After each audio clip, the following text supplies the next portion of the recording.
This is very strange, Barry. I know I normally start off videos by staring at a clipboard and going, but that's usually a pondering kind of This is an inquisitive kind of I could have sworn we were talking about One Piece today, but according to this right here, you can clearly see it says I'm talking about Logia, the Pokemon. Could have sworn I already did that a couple weeks ago when I talked about Generation 2 of Pokemon. By the way, the best generation easily, but whatever. It's on the list, so we gotta go ahead with it. Alright, so Logia is a flying psychic type. Already I'm a little confused. I could have sworn it was a flying water because you ever see the movie Pokemon 2000? I like Pokemon Silver. I played Pokemon Gold growing up, but Silver just is cooler. You know, it's just awesome. I don't know why Silver's always the second place medal. Silver's obviously cooler than Gold, right? You know, it can use Aeroblast. Aeroblast is a pretty cool move. It's like a Kamehameha, like energy beam, like a Ki Blast, and that's good there. So, yeah, that's the Logia video. I hope you guys enjoyed. I need to learn to write my O's better. Okay, so anyway, yes, today we're talking about Logias. Which Logia? I'll tell you which one. The best Logia. That's right. There's not that many in One Piece, so instead of doing like a top 10 or whatever, I decided, no, we're just gonna pick the best one. And honestly, I thought about which one I thought was the best, and it was just going to be a whole video about that, but I decided we can spin this in a different way. We can make this more interesting, okay? Because there's so few Logia users in the story, there's actually more Logia users than there are Logia fruits, because Ace over here had to go back and fight against Akainu, so that's why we have 12 Logia users and only 11 Logia fruits in this story. So, you know, blame Ace. But the point is, I wanted to spice it up a little bit, and I've also been rewatching the original Dragon Ball, so why not throw a tournament arc? Those are always fun. All of the Logia users of One Piece coming together in a battle royale, tournament royale, whatever. It's gonna be cool, right? The problem is, like I said, there's 11 confirmed Logia users, and I guess we could have Sabo and Ace join, but that's the same devil fruit, so that's not going to work out, and it's also not going to work out with my OCD with this 12-person bracket. So that means we gotta take somebody from the non-canon realms of One Piece and have them fight alongside all of the true canon Logia users. The problem there is there's really not that many Logia users in One Piece, period. You know, Oda confirmed that it's one of the rarest types of devil fruits, so we don't really see them all that often, which I actually am kind of happy for because that makes it a little bit more rare and unique whenever we do get a Logia.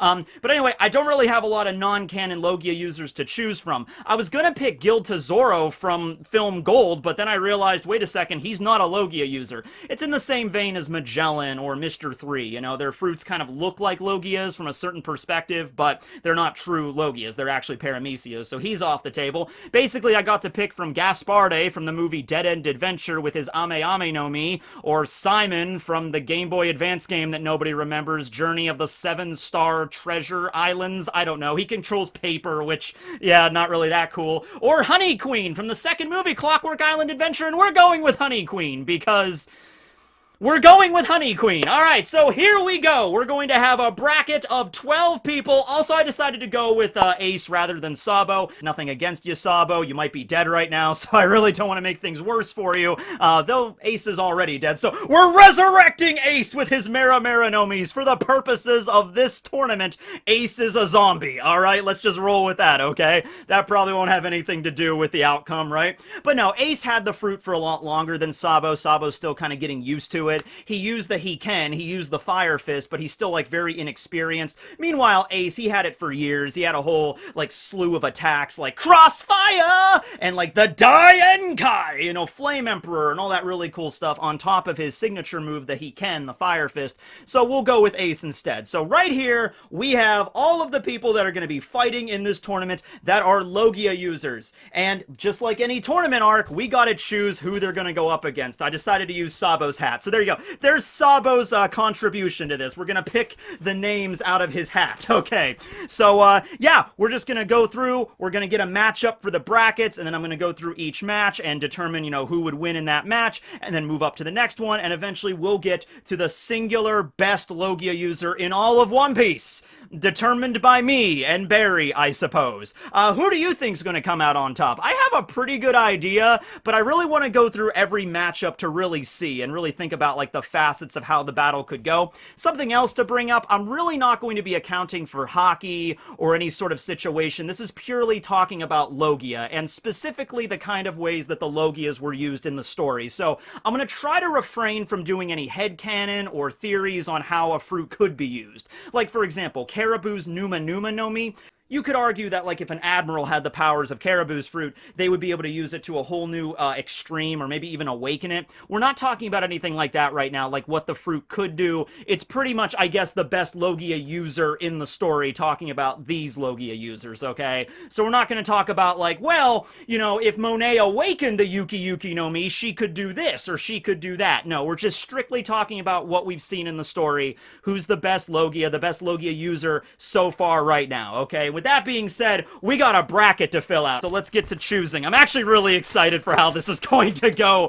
I wanted to do it like in Dragon Ball, where they had like a bunch of balls they pick out, like a number, but, you know, I didn't have time to go get those. So we're just doing slips of paper. Just gonna close my eyes. All right, here we go. The first matchup is going to be, and I'm gonna have to fill all these in later, but the first match is going to be Blackbeard. Starting off strong with this, right? Starting off with Blackbeard versus, oh man, I'm sorry, whoever it is. Well, you know, you don't know. Maybe it's Akainu. Akainu versus Blackbeard. Kizaru versus Blackbeard. That's the thing with Logias. All right, who is it? We got Kuza. Oh, that is a strong opener right there. Blackbeard versus former Admiral Aokiji Kuzan from the very beginning. Man, you might want to stay away from the front row seats. This is going to be a splash zone, honestly. This is horrible. The arena would be destroyed in the first round. This is like dark tournament shit we're doing here. All right, so that's the first matchup, though. I know how you're going to follow this. All right. It would have been so funny if it was Blackbeard versus Ace, which might still happen, you don't know. All right, what's next? We have second match. We got Honey Queen, who is the non-canon user of the, I think it's the Toro Toro no Mi. She turns into like a syrupy kind of jelly. It's actually never directly stated what substance she turns into. It's just some kind of gooey, syrupy liquid, okay? And this is what it looks like. I say it's like jelly, and, you know, that's how that goes in the movie, but whatever, okay. She's basically just there so we can have 12, you know, it's a nice even bracket, all right? So, second match, Honey Queen versus... we got... Oh, okay, well, I don't think we even really need to have this fight, but we're gonna go through it, all right? So, Eneru versus Honey Queen. Third match, who's it gonna be? The third match, we're going to have Ace versus...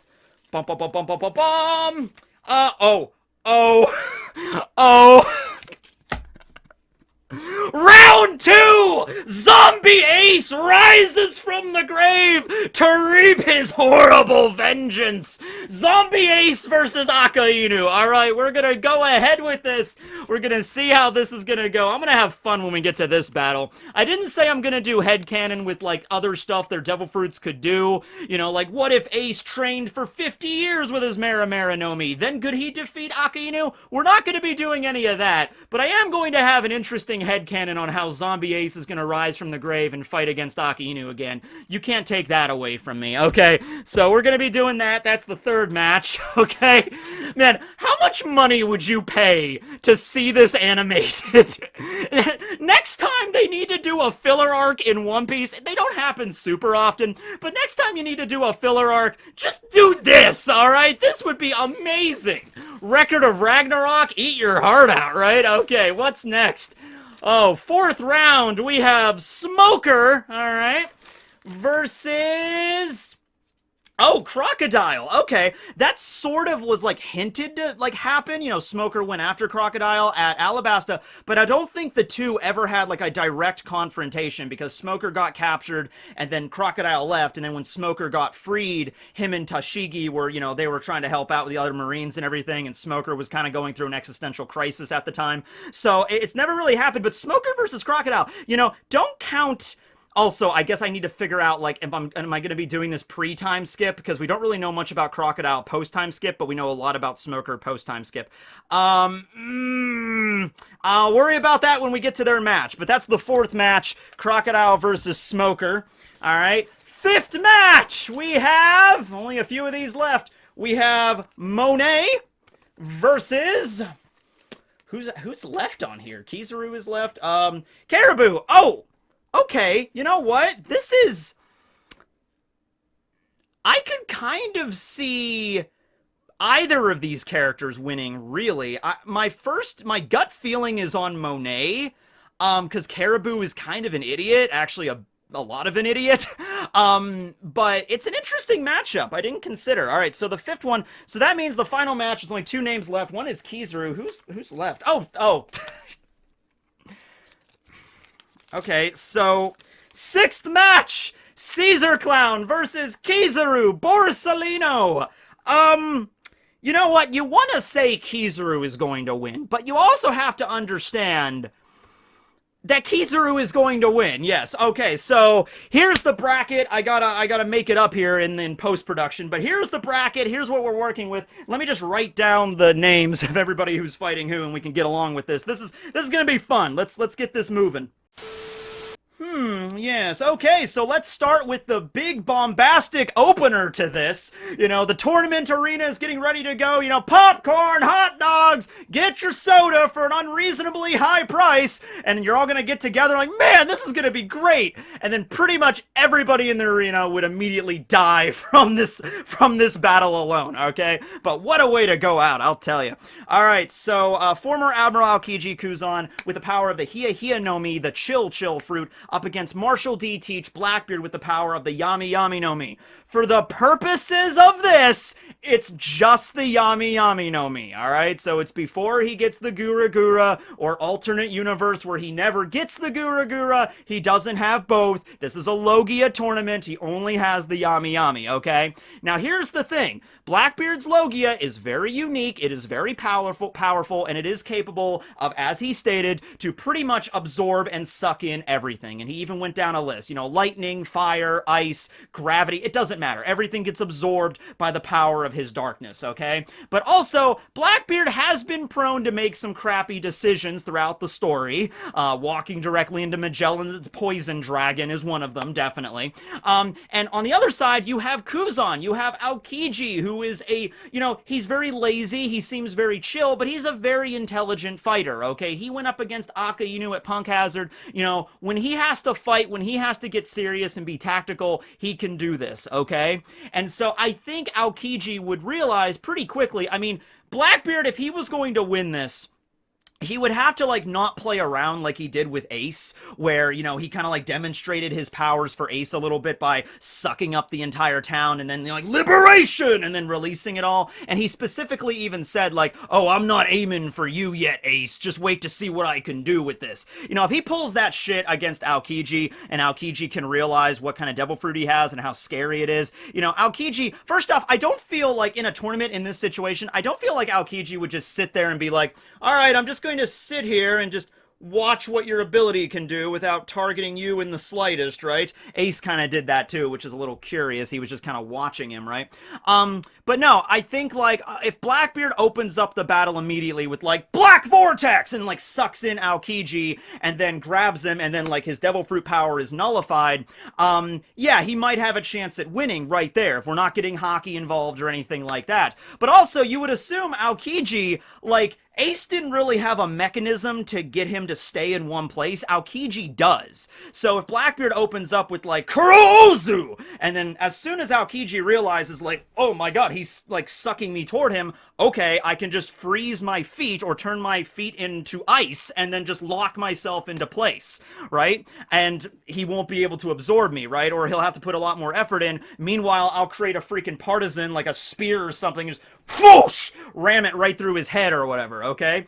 And of course, he has the power of darkness, he can absorb anything, but it sort of has, like, a drawback with that, whereas matter does not just pass through him like a regular Logia, like he can just reflexively allow the spears to go through him. He has to actively summon the darkness to absorb it. So, like, for example, when Ace used his fire spears and stabbed Blackbeard, the spears hit him, and they hurt him, and it caused him a lot of pain, and then he summoned the darkness to suck it up and whatever like that. Now, Blackbeard, his pain pain tolerance is very, very low. Okay, so if he gets hurt, it's going to give an impression like he's way more hurt than he is, but even after absorbing the fire and everything and putting out the flames, he was still okay. It hurt a lot, but he wasn't, like, bleeding, he wasn't in danger of dying or anything like that. So, if Aokiji were to summon an ice spear and, like, hit him right in the shoulder or something, Blackbeard would go down, and he would go down screaming in pain, like, "Ah, you threw a freaking ice spear at me! Why did you do that?" And then he'll summon the darkness to, like, absorb the ice spear, and he'll be bleeding a little bit, but he won't be in, like, serious danger of dying, okay? You have to do a lot more than that to bring down Blackbeard, okay? So, let's assume that Aokiji, they go up and fight, they start off with the Kurouzu, he locks himself into place, is like, holy crap, he can use this power to, like, suck me in, so basically I gotta have, like, a range here. He controls, like, it seems like in order to really freeze Blackbeard solid, he needs to physically touch him. That's a problem, okay? Because when he used Ice Time and Ice Time Capsule against Luffy and Robin, he was physically touching them to freeze them, okay? When he used Ice Age against the Master of the... the Lord of the Coast was at Fuchsia. I think the Sea King he froze was the Master of the Waters. Very clever names with these Sea Kings. But anyway, he actually had to touch the water to use that as, like, the conductor, so to speak, in order to freeze the whole ocean, right? It's not like Aokiji could just, like, you know, put out his hand and be like, "Ocean, freeze! Ice Age!" He had to, like, actually touch the water. So this is some problems, okay? I guess they're just going to be fighting in a regular tournament. Like, think of the Tenkaichi Budokai, think of the Cell games. You know, they're not going to be fighting in the ocean or anything. So in order for Aokiji to freeze him to the core and end the fight as quickly as possible, he has to touch him. But the problem is, if Blackbeard is in range there, he can nullify the Devil Fruit power. This would be a very, very complicated fight, I think. You know, I don't think either of these characters have, like, an immediate win, unless they went into the fight knowing what the other's ability was. And the thing is, if we're going by, like, pre-time skip even, Blackbeard probably would know what Aokiji's ability is, because he's an admiral, he's famous. Kuzan would not know Blackbeard's. Alright, he would not know he has the Yami Yami no Mi. He would not know he has the ability to nullify Devil Fruits at a touch. And that could really spell the end. Like, if these guys were not dicking around, and if it was just like, you know, Aokiji goes to try to freeze him, Ice Time, oh shit, and then boom, and then just sucks him into the darkness, and then just, like, rips him apart from the inside out, like, Blackbeard would win, right? You know, I guess the only way that Aokiji could win really quick is if he gets, like, a headshot, right? Like, if he's about to get sucked in, and he summons the spear, or multiple spears, or, you know, the pheasant, you know, the giant pheasant or whatever, and just attacks Blackbeard, and Blackbeard does not react quick enough, because there's been many moments in the story where he does not react quick enough to attacks. He doesn't have great reaction speed, right? So, if that happens, and he gets a headshot, like, right through his head, like, Blackbeard's gonna go down, right? Or through the neck or anything critical, like right there, he would go down, he would get dropped. Oh man, this is a tough one right out of the gate, but we have to deal with Blackbeard's situation eventually. I'm going to say, maybe a controversial call, I'm going to say Blackbeard wins this. If these opponents are not screwing around or anything, and Aokiji tries to freeze him, that's going to, you know, put Blackbeard in range to just grab him and nullify his Devil Fruit ability. We're not getting hockey involved here. And if he's just like, nullified your fruit. Wait, what? And then just sucked him into the whirlpool or in the dark void and then just gets crushed. You know, I think Blackbeard wins this. I think it could go with Kuzan as well, you know, because Blackbeard does not think things through a lot. But I think in this particular instance, I think Blackbeard would win. So I'm going to put him ahead. By the way, when it comes to the losers in this bracket, I thought of like a way to depict that, like put an X over their face or something, like a buzzer sound effect, like dun dun, you lost. But instead I decided to go with for me, the most traumatizing death sound effect ever, which is, of course, Mario's death sound effect from Super Mario World.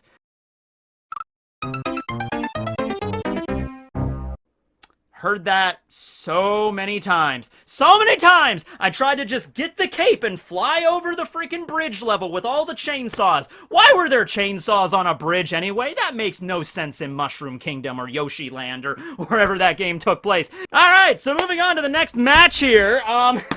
we have, Honey Queen versus Eneru. Alright, so the exact opposite. So after the entire arena is just destroyed, after the whole thing is just frozen solid and Aokiji got sucked into the netherworld and just crushed apart by endless amounts of gravity, and everybody in the stands are pretty much just have fled or are dead at this point, the next match begins. We get Honey Queen and Eneru. Okay, Eneru being Eneru, having the god complex that he does, Honey Queen turning into liquid. I mean, do I even need to explain how this would happen, okay? Honey Queen would walk in, and she would be, like, you know, staring at Eneru or whatever. You know, she's a movie villain, so her personality is not really fleshed out too much. She seems kind of flirty. She seems kind of like, oh, it's just whatever. Like, when the Straw Hats first meet her, she's, like, bathing naked in, like, a ship, you know, on, like, a bathtub on the head of the ship, and it's just like, oh, hello there, you know? So I feel like she would kind of take Eneru a little lightly, like she would walk onto the arena and just be like, oh, you are my opponent. And then she would turn into liquid, and then Eneru would just be like, bow before me, for I am God. And then she would just be like, oh, you think you're God. I said bow! And then just electrocute the shit out of her.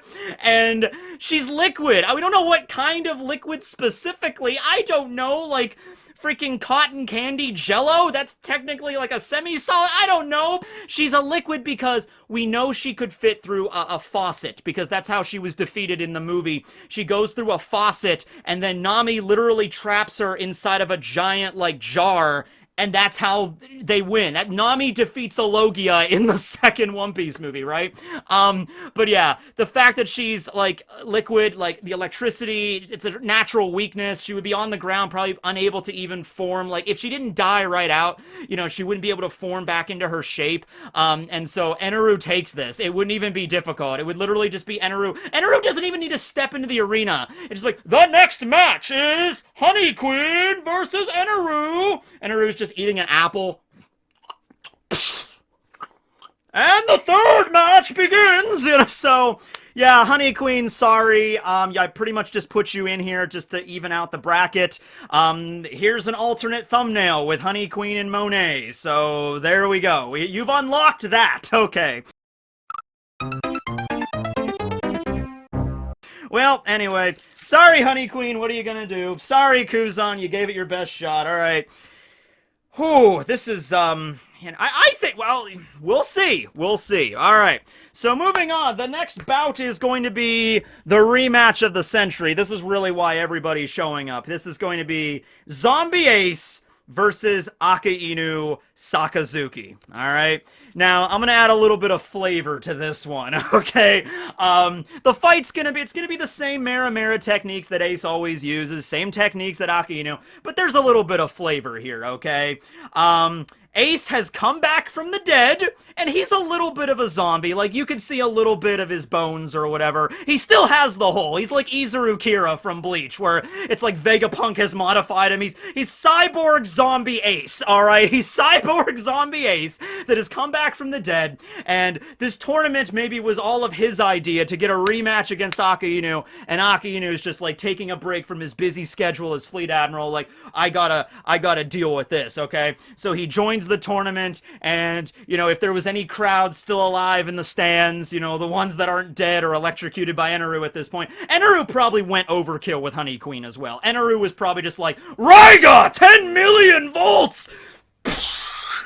And it's like, alright, back to it, and eating an apple or whatever. But anyway, yeah, Akainu walks into the arena, Ace is there, partially decomposing, and he's just like, I made the mistake last time. Let's see how this goes this time, for I am now zombie cyborg Ace! And then Akainu's like, you never learn, do you? And, you know, Akainu might start the same way that they fought last time, where he starts shit-talking Whitebeard. You know, he's just like, you know, you came back from the dead to avenge your father. Well, guess what? He's dead too, and I don't see him coming back as a zombie. And Ace, he's going to get irritated by that, but they're going to start the fight, alright? So, as we already know, Aka Inu has the power of the Magu Magu no Mi, the magma fruit, and Ace has the power of the flame fruit, which is the weakened form of that. Now, if we were talking about potential growth, like awakenings and whatnot, Aka Inu is pretty much confirmed to be an awakened, alright? With him and Aka Inu and Aokiji fighting on Punk Hazard and warping the weather of the island, that's, I don't think, conjecture or a theory. That's pretty much confirming they have a higher level of their Logias. Even if you want to say that's not an awakening, Aka Inu has the ability to warp an entire island into a volcanic hellscape. That is confirmed, alright? So he can do that if he really wanted to, if he really got serious. So, in that regard, unfortunately, while it would be cool to see Zombie Cyborg Ace fight against Aka Inu, you know, we're just going by what abilities he had in life. So we might get to see it a little bit more fleshed out with him using, like, the Daienkai or whatever. Like, he has enough time to charge up. Maybe even Aka Inu would say it. Maybe Aka Inu would be like, you know, oh, you think you can win? Second chance. All right, well, give me your best shot, you know, Ace. Give me your strongest technique. And then Zombie Cyborg Ace, he's like, you know, Flame Commandment! Flame Emperor! It's like Genki Dama of Fire. It's like the biggest freaking, you know, Flame Emperor he's ever made. It's like eclipsing the sun itself, which is the sun, and then he just like throws it. And I feel like Aka Inu, going by the logic of, like, you know, magma burns hotter than fire, which it really doesn't, but whatever, depends on the fire, I guess. I don't think Aka Inu would be injured by that. I think he would just launch, like, Red Dog or, like, a giant attack of magma into the heart of the Daienkai. It would probably break apart. There'd be magma everywhere. Would regular fire even hurt him? Like, that's the question. Like, if you took a flamethrower to Aka Inu, yeah, he doesn't control the fire fruit, it's magma, but magma just, in essence, it's hot. It creates fire. Magma is on fire, in a sense. So, I don't think a flamethrower or any sort of fire would even work against Aka Inu. I'm sorry, Ace, I know you really wanted this rematch, but I really don't think you're gonna win this. As he was in life, you know, I don't think so. Now, maybe if Sabo awakened the Mera Mera and brought it up to, like, blue fire, that's a possibility, but we're not talking about that, so with that being said, I gotta go with Aka Inu, you know? And, you know, there's a thing where a lot of people say that, like, you know, Ace made a mistake because he went back and fought against Aka Inu. You know, if he would have just kept going, he could have got away. He could have escaped. But I don't think there's any situation you could say where it's like, well, Ace was just too hot-headed. Ace, you know, if he thought more clearly, if he was more well-rested, if he came into the battle, like, you know, fully, you know, at full power and ready to go, then he might have had a shot at facing and defeating Aka Inu. I don't think he really would have. I mean, like, if you get hockey involved, maybe, because Ace did have Conquerors, but we didn't really see him use it all that much when he was an adult. We only saw him use Conquerors when he was a kid. But, yeah, I gotta say Aka Inu would win this. Sorry, Ace. Sorry, buddy. Moving on to our fourth match. By the way, the entire arena is now magma because Aka Inu also went overboard. A lot of these characters go overboard with their techniques, and so now the entire arena doesn't even exist. It's just a giant pool of lava with, like, a little bit of a rock in the middle for people to fight against, and so Aka Inu's there. Eneru kind of likes his style. Eneru's probably sitting off to the side, like, eating an apple. It's, like, charred and grilled. He's just like, I like his style. I like what he does. I want to fight him, okay? So, we'll see where that goes. Next match, we got Crocodile versus Smoker. This is an interesting one. This is actually a really cool fight, okay? So, Crocodile has the Suna Suna no Mi. He has the Sand Fruit. You know, he can, of course, they're not fighting in a desert. They're fighting in a magma deathscape right now, I guess. For all, like, purposes. It's like, just, they're fighting on a rock. I'm not going to get, like, the magma involved or anything like that. But they're not fighting in a desert, okay? They're fighting on the ground, on the earth. And so, obviously, he won't be able to whip up, like, the massive sandstorms and everything, like all the stuff he did at Alabasta in the same way. And then Smoker, of course, has the Smoke fruit, or, like, the Plume fruit, okay? And so, that's the Moku no Mi. That's what it was in the Japanese. Moku no Mi. Alright. So, the ability of Crocodile is dehydration, to absorb the moisture of anything, even the ground itself. So he could turn the ground into sand and use that as, like, you know, desert girasol, desert spada. He doesn't even need to do that. He could just make the crescent blade on his arm and just slice Smoker. But sand is still, like, a physical thing, you know. It's, well, you know, it's sand, you know. It's like fine grains of, like, earth and rock and stuff and minerals, okay? There's weight to it. Certainly more weight than there would be to smoke. So I feel like, at least in terms of mobility, I have a feeling like Smoker would have higher mobility, right? And yeah, Crocodile's probably learned some things over the time skip, but he's had his Devil Fruit for a long time. You could even argue maybe he was awakened because he could control like the weather and stuff at Alabasta, so maybe you could argue that. And Luffy just got really lucky with discovering his weakness, and Crocodile was a little bit, you know, arrogant in that situation. But let's go with the last time we saw Crocodile fight, which was at the war, and then let's go with post-time skip Smoker with, you know, how he fought Virgo and everybody. Okay. And I don't think that's really unfair because, you know, like there's a lot of big difference in experience and fighting prowess here, so I think that's fair. But yeah, I think Smoker would have better mobility just being Smoke, even if it got to a situation where like Smoker's like trying to like get up higher than Crocodile. I feel like he would be faster in that regard because he's Smoke. But in order to, like, if Crocodile used, like, the spada thing or, like, the blade to, like, slice Smoker, and they weren't using Haki, and the sand just sliced the smoke apart, I don't really feel like that would drain the moisture out of Smoker, right? I don't feel that would work. I'm trying to think of a technique that would seriously, like, injure Smoker. Like, something that Crocodile could do that could really injure him. You know, Desert Girasol, where he creates like the trench and then gets sucked down. Smoker can fly, so that's completely irrelevant. You know, the blades he made against Luffy in the tomb, you know, Smoker, you know, can just turn into, you know, smoke and just avoid that. But at the same time, is there any technique that Smoker could really use against Crocodile? You know, like he has like basically just like punch moves and everything like that, but it's not going to work because Crocodile, without getting Haki involved, he just reflexively taught his body to turn into sand, you know, from attacks that are like reflexes. So he's not using observation. I mean, he might be, but it was explained as just like a reflex. Like he just trained his body to reflexively turn into sand.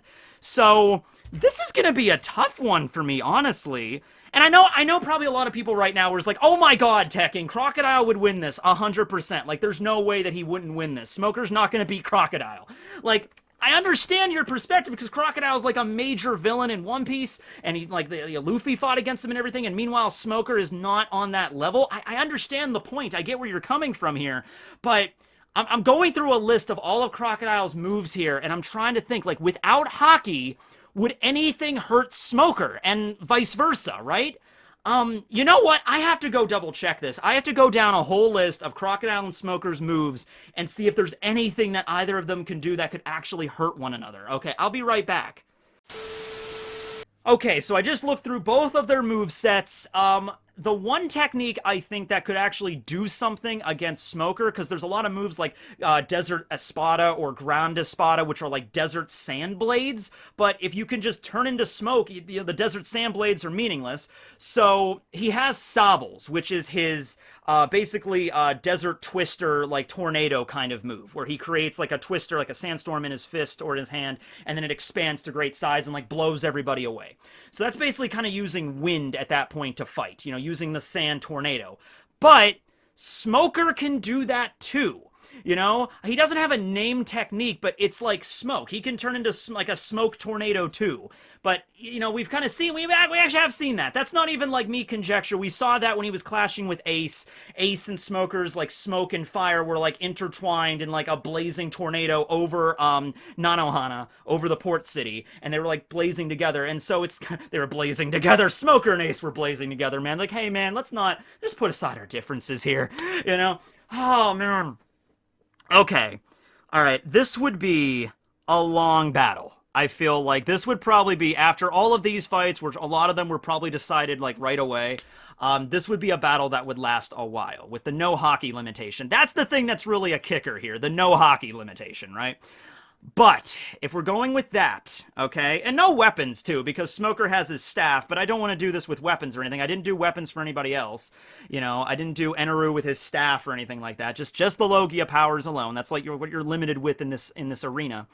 Long battle of attrition. It might last, like, hours, but eventually, I would say Crocodile would come out on top. because Crocodile, I feel, at least his base stats, like his stamina and his experience with using his Devil Fruit in a way, because it maybe does drain your stamina. Like, if you use the power over and over again, you just can't use it infinitely. You know, like, you know, Ace just can't summon fire for, like, infinite hours or infinite days or years or whatever. He's, like, it's kind of tied to your stamina. So just kind of going by that, kind of like a technical knockout sort of thing, I feel like Crocodile would win. But, like, this is really hard to kind of figure out a way for both of these characters to, like, win. Like, it would, like, be in Pokemon, like, you just exhaust your power points and then you just have to struggle, and whoever wins after that is that. But I would go with Crocodile, but that's harder than you think.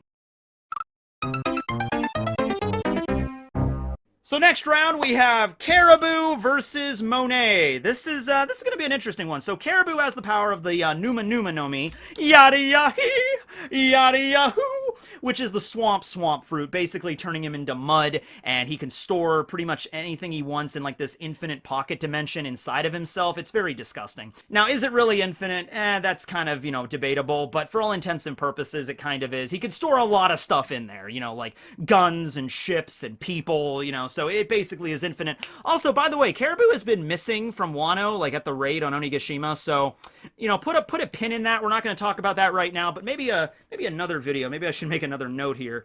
You know, push back the Space Whale Zone video.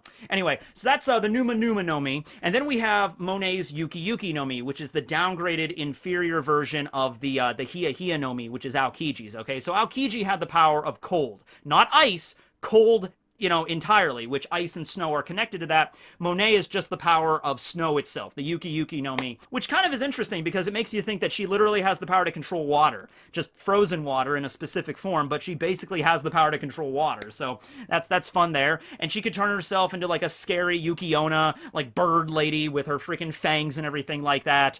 I'll have Monet with her wings, even though that's not how her natural body looks, you know, with the modifications that, you know, Caesar and, well, Law did that with the wings and everything, but I'll have Monet with her harpy wings. And then, of course, you know, Caribou, you know, will be using his mud and everything like that. So, you know, pretty much Caribou, whenever we see him fight, it doesn't usually seem to end well. Whenever he was trying to fight against Peccoms just kind of punched him because he had Hockey, but we're not using Hockey right now, so that's kind of taken off the table. I imagine, okay, if Caribou is smart, which, you know, asking for a lot there, but if Caribou was smart with this, you know, they're in the arena, he would just turn his whole body into mud, cover the entire arena in muck, and he could kind of control the mud as his limbs, you know, he can kind of move up and down with the mud. So if he does that, and Monet can fly using the Yuki Yuki no Mi, even if she didn't have the wings, she's still a Logia, she could still fly. So it would basically be like, you know, Monet in the sky raining down ice and snow, and then you'd have Caribou on the ground turned into mud. You know, would she be able to freeze the mud? That might be a weakness of Caribou that we haven't really explored yet. What if somebody used some kind of fire or ice ability to dry up his muck and he wouldn't be able to absorb it anymore, right? But that's conjecture because we don't know that for certain. You know, the way I'm picturing this, honestly, is just Monet in the air firing icicles and giant snowballs at Caribou, and Caribou just absorbing all of them. You know, and, you know, I feel like if Caribou manages to grab Monet and drag her down into his swamp, then, ooh, that fight would be over. But Caribou is really, really stupid, though, you know? Like, he might not even think to do that right away, right? And in which case, like, because the way Peckham stated it, like, Logias that think they're invincible have short lifespans, and Caribou definitely has that mindset, like, I ate a Logia, I'm invincible, no attack could hit me, you know? I really don't feel like he's done the same training as Crocodile with, like, the reflex and everything. This is tough. This is tough, but I'm gonna honestly... I'm gonna go with Caribou on this one, I think, because I feel like he has the advantage of, like, spreading out his body more and, like, kind of making the battlefield his own. And, you know, yes, Monet could fly, but if he can grab her, or if one attack, or even if he can't grab her, like, no attack would really be able to hurt him, you know what I mean? Whereas if he grabbed her, even with the snow, the muck would, like, grab the snow, like, stick to it, like, kind of like Katakuri, and then drag her in. So... I gotta go with Caribou on this one, I think. I'm sorry, Monet. This was a very disgusting battle. I apologize, but I gotta go Caribou on this. All right. And then the 6th battle in the original lineup here, we have Kizaru versus Caesar. All right, look. Caesar Clown, you know, he is a master chemist. He's not an idiot that ate some fruit that he doesn't know how to use. Caesar knows how to use his fruit to maximum effect. And even like when Usopp tried to light him on fire, like, oh, you're made of gas, I'll light you on fire. And Caesar's like, I'll just remove the oxygen because I'm a chemist and I have the power of gas manipulation, right? I had a lot of beans for lunch. But anyway, no, it's like Caesar's smart enough to like, okay, I'm going up against Kizaru, so I could just do that thing to remove the oxygen so that I don't light on fire. But Kizaru is just way faster. He's got way more experience here, you know. I feel like, oh, but would Kizaru be able to do anything? You get into weird fights like this, right? You get into weird fights like this because, yeah, you could say, you know, he has the lasers and the sword and everything. Wouldn't that just blow Caesar up? But if Caesar was smart, which he usually is when he started the battle, he could just turn off all oxygen around the area, and then Kizaru's explosions would not light him on fire. So there you go. And if Haki's not involved, then it would just go right through him like, pshoo, pshoo, pshoo, pshoo, pshoo, pshoo. And here's the thing, though. Would Caesar be able to do anything against Kizaru?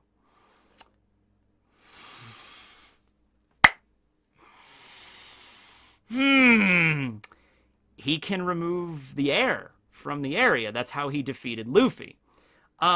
By the way, why didn't he try that again when Luffy fought against him at the end of Punk Hazard when he did the Shino Kuni, but why didn't he just remove the air again?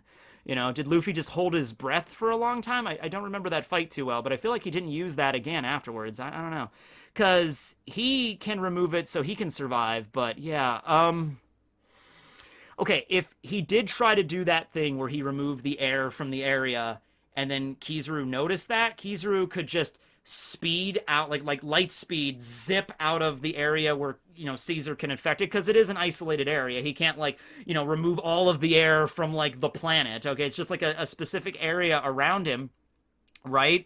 But let's say Kizaru's out of his range, but there's no attack that could really, if we're going with a ring out rule, which I guess we would kind of have to get that involved at this point, because otherwise it would just be Kizaru firing lasers that Caesar can they would just go through him, and then Caesar trying to remove the air to get Kizaru to suffocate, but then Kizaru can just zip out of the range. So we didn't really have to institute a ring out rule, but even like, I guess we could go down to what happened with Crocodile and with Smoker, and just it would come down to stamina, of which I think Kizaru would win in that regard. But this matchup is really, you know, when you take Haki away from this paradigm, this thing gets really complicated, right?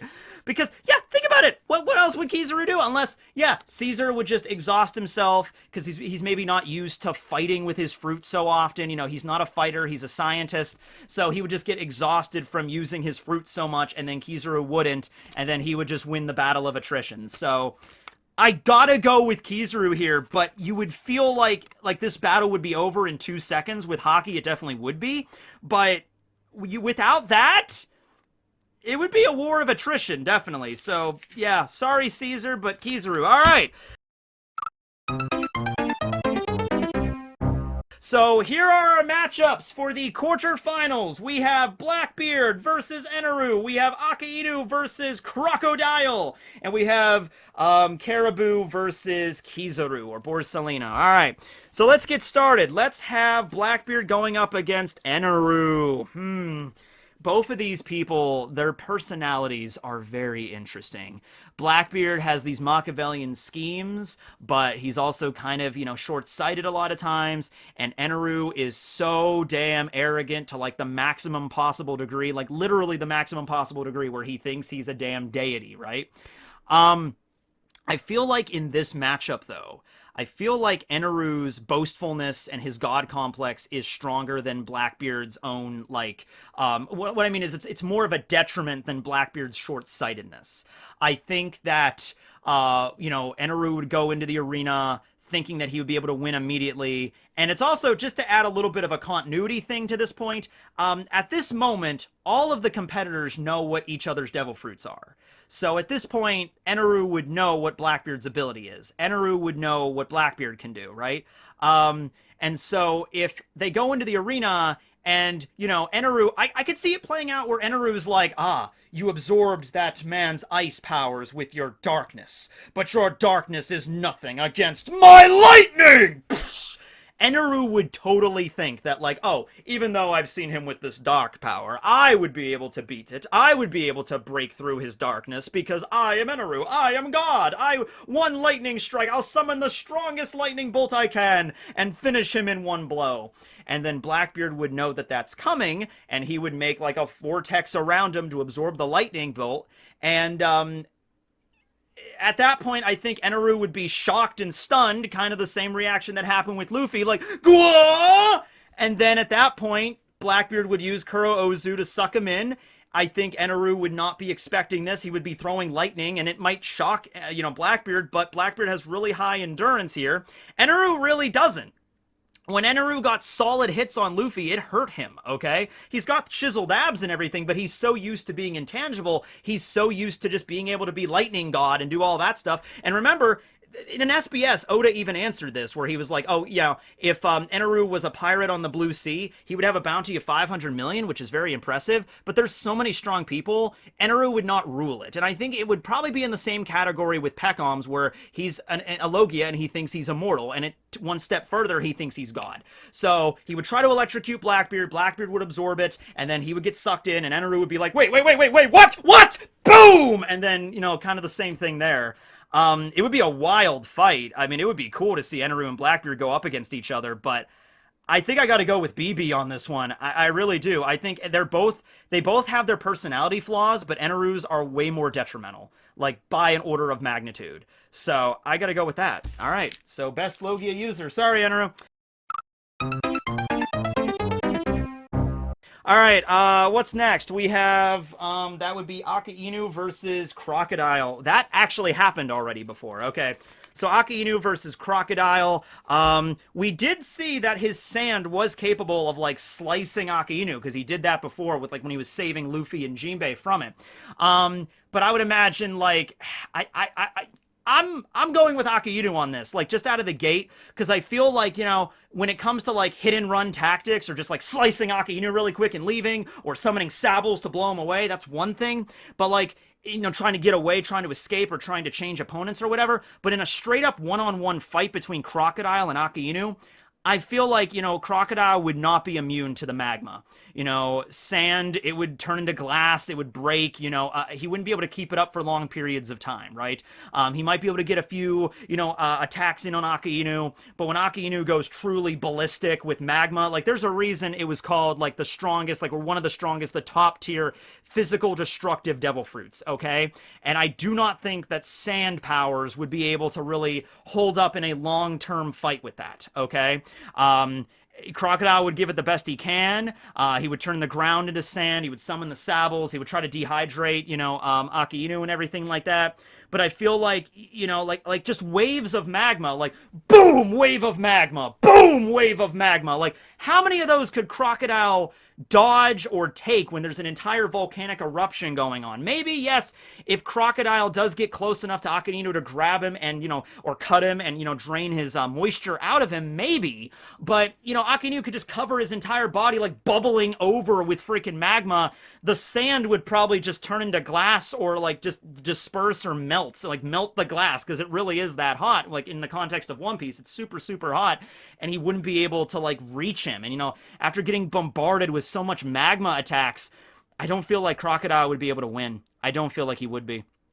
So I'm sorry, but yeah, Akainu's going up next. Okay.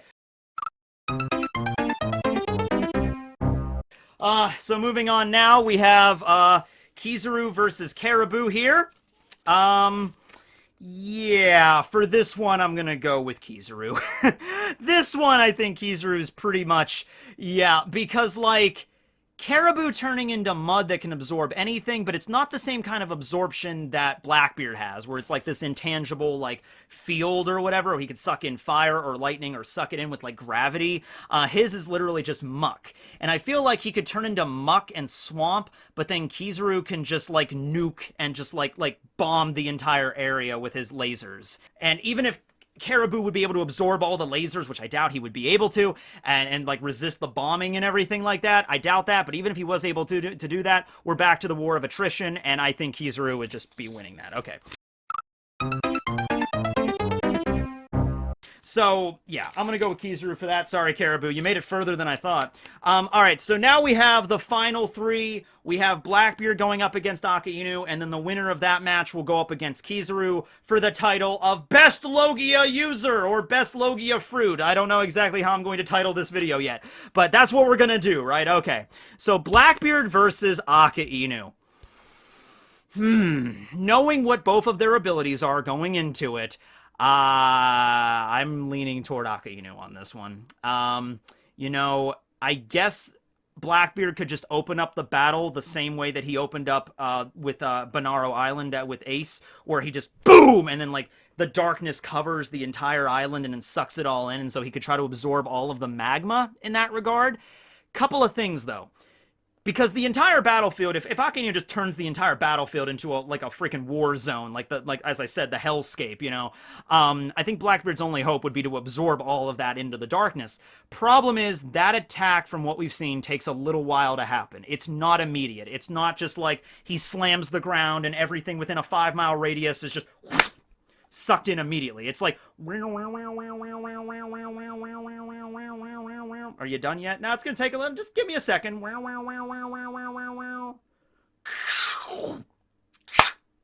Takes a little while for that to happen. Meanwhile, Akainu could just boom, boom, tidal wave of magma. You know, and I feel like, as it's stated, magma is, and this was confirmed in like the Vivre cards and everything, it was like this, magma has like a destructive power to destroy pretty much anything. You know, it can melt like stone, rock, metal, you know, flesh, you know, it can burn through pretty much anything. I could see Akainu, you know, I could see him launching magma against Blackbeard, Blackbeard being able to resist fire, Blackbeard maybe being able to resist some electrical attacks, but Blackbeard getting a lot of magma splashed on him in various parts of his body, I feel like that would wear him down eventually, and I'm gonna go with, and it's the same situation, like he could try to drag him in, but, you know, if he's touching him, he's gonna melt.